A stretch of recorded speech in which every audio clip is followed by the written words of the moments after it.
Hello, Mr. Robin, how are you doing? Well, Christmas is over, so it looks like my time is up, Mr. Owl. Well, it's true, Mr. Robin, it is now a new year. But don't be down. Remember, it's Baggy Hi Fi time all year round.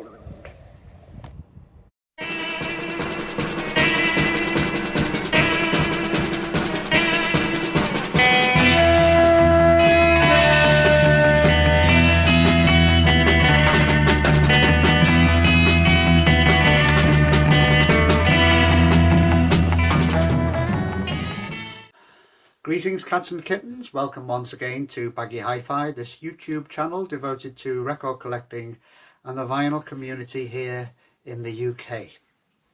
Well, Happy New Year everyone, we're now in 2021. Time to throw away our old calendars from 2020 and get on with the new year, which I hope will be a healthier and safer one for everyone. At the dawn of 2020, this time last year, I was just a new whippersnapper in the vinyl community. I'd only made a couple of videos, but I noticed that at the beginning of every year, people who make videos about records tend to respond to what's called a vinyl tag for each year, and everyone answers the same questions. Well, there have been some questions set already by a vinyl community channel. Andrew from Tales from the Crate has set 20 questions, and I've been watching a few of these videos that people have responded to those 20 questions, and it's quite interesting to see their responses. So I thought I'd have a go at this one and answer these 20 questions. So thank you, Andrew, for setting them. The first question is, show a discovery from 2020, musical discovery. Well, really, something I've been enjoying and delving into further this year has been British jazz. And by British jazz, I mean what used to be called modern jazz, I guess, jazz from the 60s and going into the 70s as well. I used to be quite familiar with, Soft Machine and stuff like that, and jazz rock, but not so much of the music that preceded it. And so I've been discovering records like this one by Neil Ardley, an Amaranth Symphony of Amaranth. So I'll be talking about that one in my next video. I'm going to be doing a video on British modern jazz. Great reissues like Duskfire, which a lot of people have been showing, Don Rendell and Ian Carr. Joe Harriott has been someone I've enjoyed discovering. Amancio da Silva, this excellent Hum Dono record, and Michael Garrick, who I'll be mentioning again later on, a keyboardist from the 60s and 70s in British jazz. Second question is, show a quarantine buy. Well, I do look back now on the first lockdown with quite a lot of affection. It was a time when the weather was lovely. It was very warm and hot, and it was, in a sense, really a break from the slog of working life.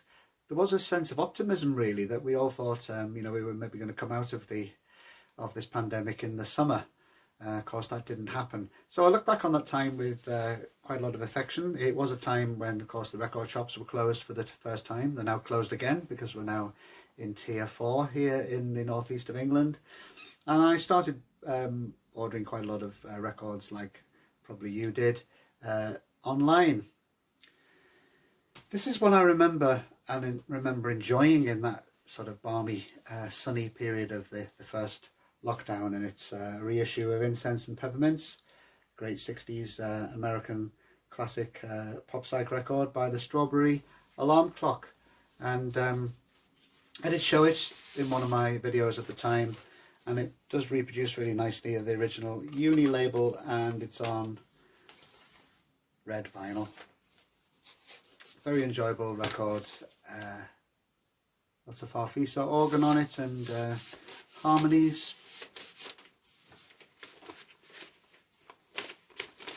The next question is, show an album you'd like to get on vinyl.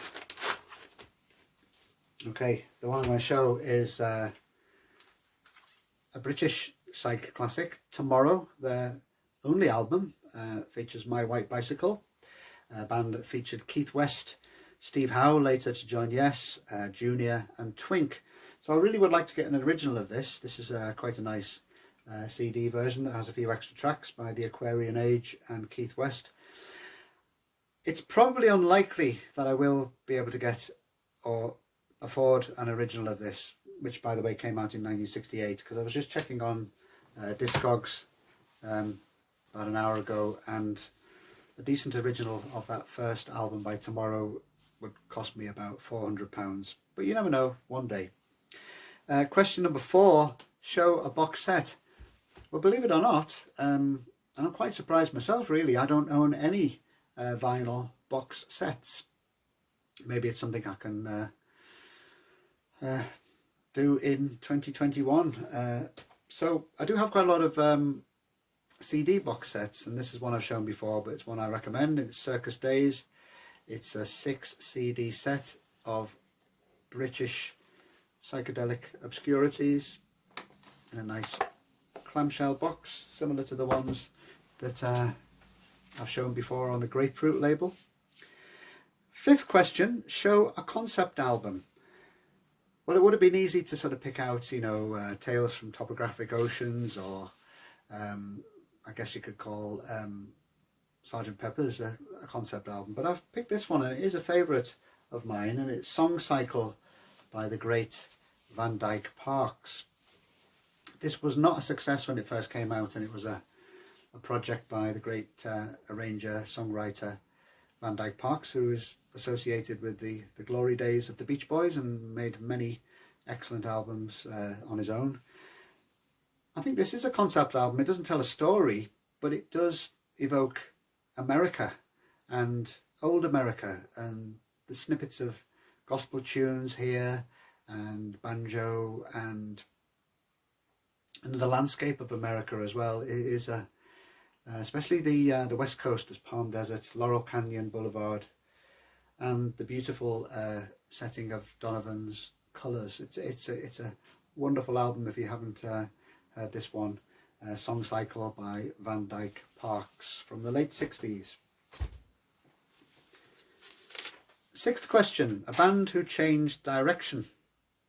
Now the band I'm going to show is a band I'm sure you all know, a band who changed direction gradually, and that band are Roxy Music. I think there's a massive difference between their first extremely arty debut album with Eno in the ranks from 1972, and 20 years later something like Avalon from 1982. The constant really is Phil Manzanera and Brian Ferry, but extremely smooth, extremely polished, well-produced album, and this is much more jagged and arty. So they did change direction. Some people really don't like later Roxy. I like both. Next question, show a white label promo. I don't think this is strictly a white label promo, although it does have a white label, and it does say for promotional use only. This is a 7-inch. It was given away with a excellent defunct fanzine called Bucket Full of Brains, which used to cover a lot of sort of Paisley Underground and psych, sort of roots Americana bands in the 80s and 90s. And this is a rare track by Kaleidoscope called Nursey Nursey. So my white label promotional record. Next, the 8th question, show a compilation album. This is a great one. Of The Smoke, continuing in the vein of British 60s psych. This is released on the Morgan Bluetown label in the 80s, I think. And if you don't know the band The Smoke, have a listen to the song My Friend Jack. Wonderful pop psych classic with a great hook. My Friend Jack Eats Sugar Lumps. Number 9, tell a story about an album. Well, I've told this story before, but it was in one of my very early videos, which you probably haven't seen.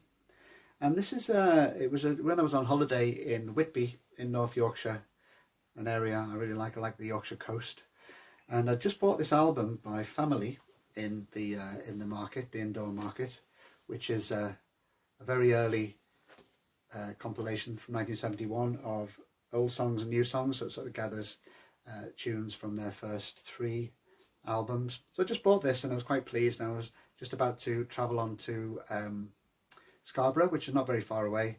On the train, I went to the train station and said, could I have a day return to Scarborough? And the lady behind the counter said, you're a bit late. And I said, why am I a bit late? And she said, well, the last train running from Whitby to Scarborough was 1963. So I caught the bus to Scarborough and took this record with me, and I think I bought a few more, some very good record shops in Scarborough. So if you're ever in that part of the world, I do recommend it. Beautiful scenery, charming towns, seaside, and some good record shops too. The 10th question, an album that you think needs a vinyl release. Well, the first question, I showed some British modern jazz, and there have been some reissues, and Jazzman particularly did a great job on reissuing the Don Rendell and Ian Carr albums. But Michael Garrick, who again I'll talk about in my next video on British jazz, hasn't had that many reissues on vinyl. Now this one is on the Vocalion label, and it is an excellent one called Homestretch Blues from 1972. The lineup includes Michael Garrick on piano and harpsichord, Trevor Tompkins on drums, David Green on bass, Art Thiemann on soprano sax, and Henry Lowther on trumpet. Don Rendell's on here as well, and Norma Winston on vocals. Yeah, so Homestretch Blues, this really should be reissued on vinyl, I would say. The 11th question, show a common album, an album you see around a lot, and an uncommon album. Well, when I'm shopping for used vinyl, this one crops up all the time, and it's Brian Ferry's first solo album, My Foolish Things, released on Ireland in about 72 or 73.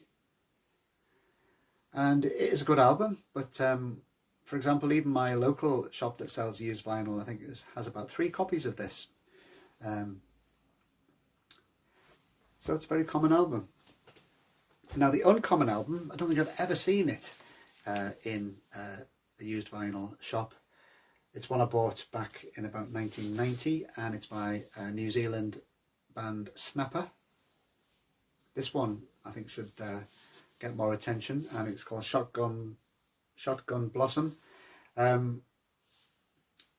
Peter Gutteridge was the main member of this band.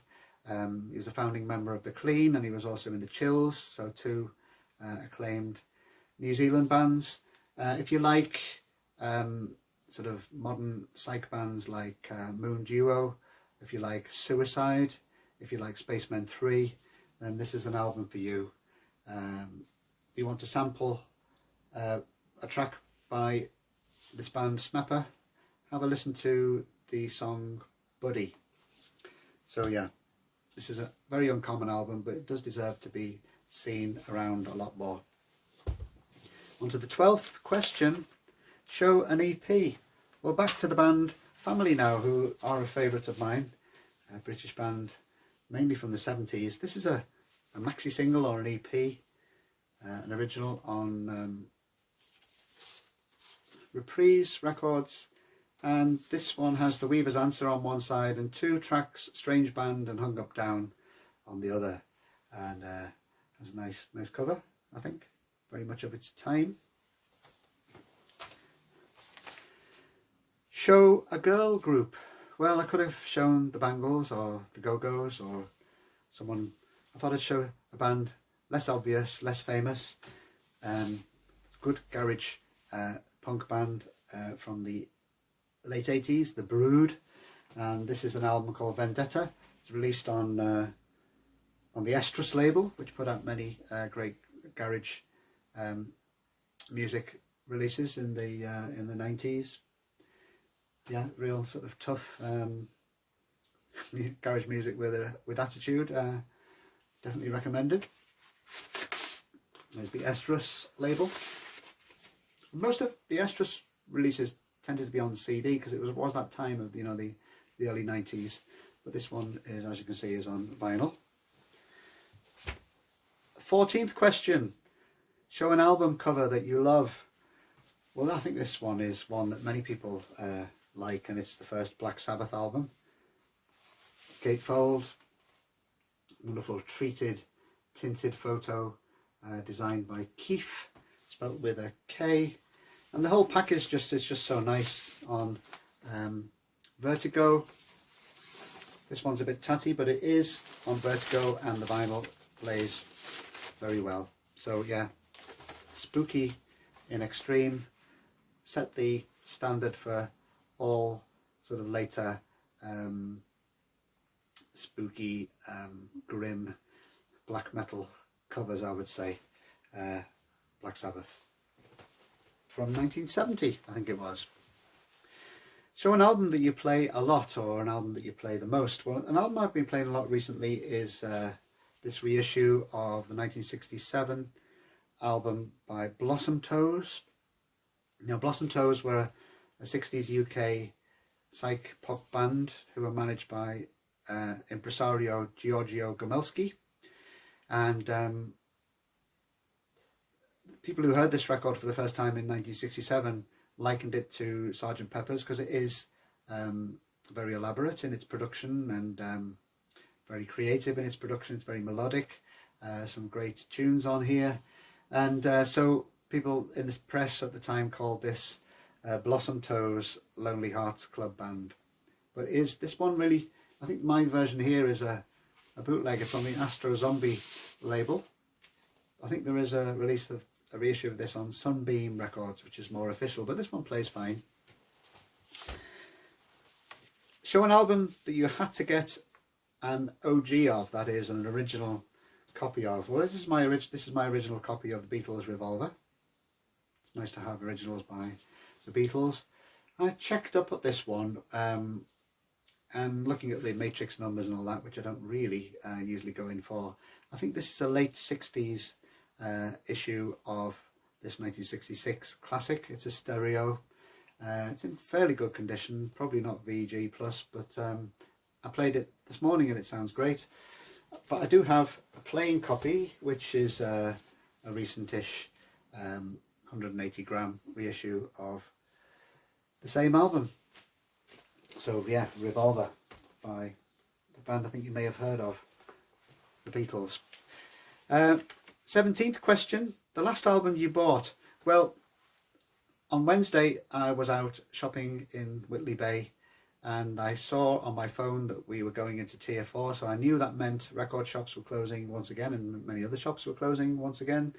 So I had a scoot round the charity shops and I bought Below the Salt from 1972 by Steel Ice Band. It's quite a nice copy of it.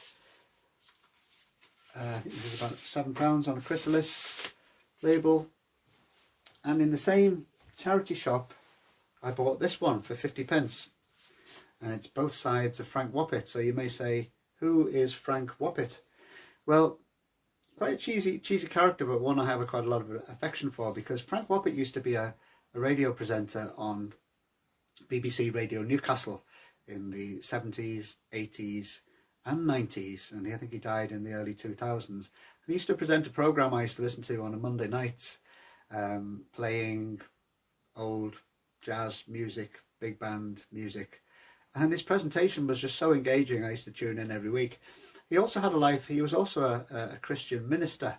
So this album, released on a local record label, Northeast local record label, Rubber Records, it's called Both Sides of Frank Woppet. So side one is his sort of big band crooner tunes, and side two is, I'm gonna have to say, rather cheesy gospel music. And there he is in his vestments. He used to have a church in Newcastle upon Tyne, and I think he incorporated a lot of that kind of music into his services. So I had to get that one when I spotted it, and you can't grumble for 50p.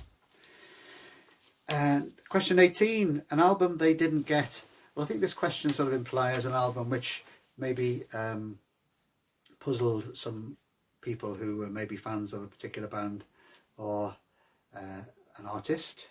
And this is a later album by Spacemen 3. I think this might be their last album, Recurring, from 1990. This is an original from 1990 on Fire Records, and it has the press kit. Now the band were falling apart by then. Sonic Boom probably wasn't even talking to Jason Pierce, who was about to form the band Spiritualized.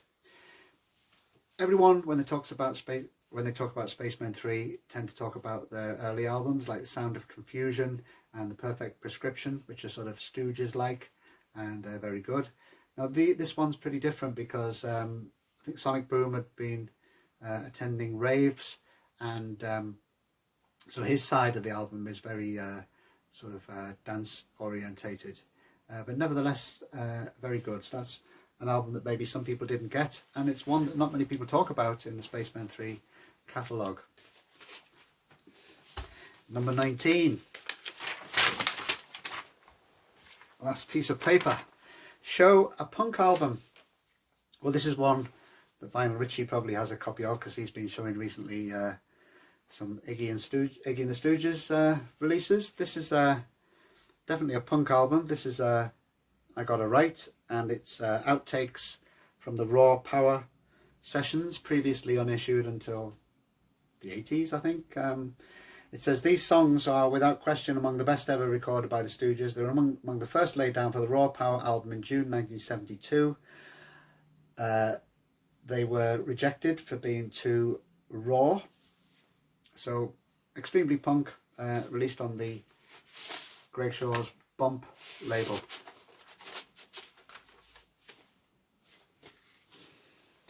Final question. Favourite reissue of an album in 2020? I'm going to show this one. Tea and Symphony double on the Ace Records label. I've shown this one before. It's a gathering of sort of melancholic, melodic, late 60s, early 70s UK music. Now you might say this is put together by Bob Stanley and Pete Wiggs. You might say, well, this isn't a reissue. Well, in a sense it is, because the first version of Tea and Symphony was a CD release on the Sanctuary label in 2007. And when the Sanctuary label collapsed, that became very much a collector's item, fetching high prices. So I think one of the reasons why Bob Stanley and Pete Wiggs put out this double on vinyl and CD is because there's great demand for it, and it is a great compilation, Tea and Symphony. So that's my final answer to this set of questions, my Tales from the Crate. Please check out the original video and also some of the other responses to this vinyl tag in 2021. So thanks for watching. As ever, thank you for your subscriptions and comments. I wish you all once again a Happy New Year. Bye for now.